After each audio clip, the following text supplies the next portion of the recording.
ভিডিওর থাম্বনেল দেখে নিশ্চয়ই বুঝেই গেছেন যে আজকে ভিডিওটা কী নিয়ে হতে চলেছে। যাই হোক, দুধ থেকে ছানা কাটাতে আমরা মোটামুটি সবাই পারি। যেটা জানি না বা যেটা বুঝি না সেটা হলো এই কাজটাও কতটা খাটনির কাজ। আজকে সেটা প্রথম থেকে শেষ পর্যন্ত এক টুকরো জিনিসও বাদ না দিয়ে আপনাদের সাথে শেয়ার করলাম।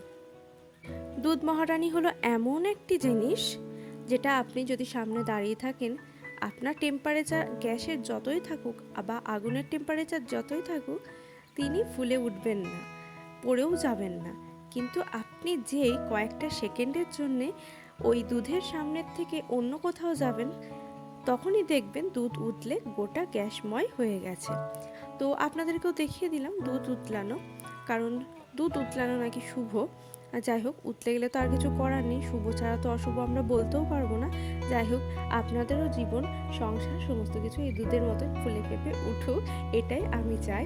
আর তার সাথে সাথে আমার এই ইউটিউব পরিবারটাও যেন ফুলে ফেঁপে ওঠে, বা যারা ফেসবুক থেকে দেখছেন ফেসবুক পরিবারটাও যেন ফুলে ফেঁপে ওঠে। তো দেখুন, মা এদিকে রেডি হয়েই বসেছিল।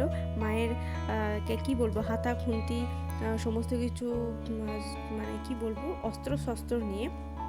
তো যেই দুধ মহারানী ফুলে উঠেছেন অমনি মা খুন্তি করে নাড়িয়ে দিয়েছে।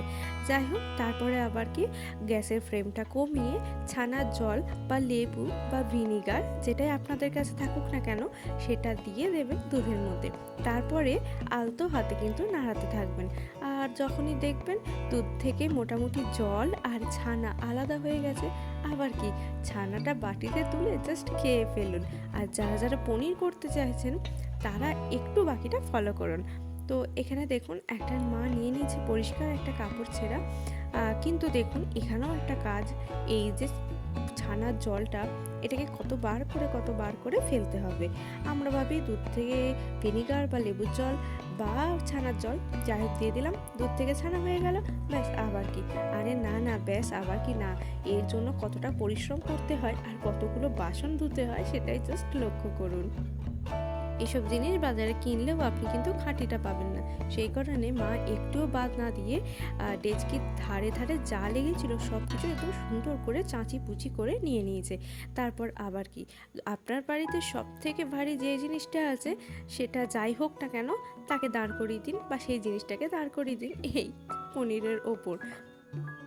তাতে পনির থেকে সমস্ত জল বেরিয়ে যাবে আর সেটা হয়ে যাবে ছানা, হয়ে যাবে পনির, মানে ছানা টু পনির। তো আমাদের বাড়িতে সব থেকে ভারী জিনিস হলো যেটা এই সিলটা, না যদিও আমার থেকে কম ভারী, তবুও মা এটাকেই প্রেফার করলো। তো কেমন লাগলো আজকের মিনি ব্লগ জানাবেন কিন্তু। টাটা।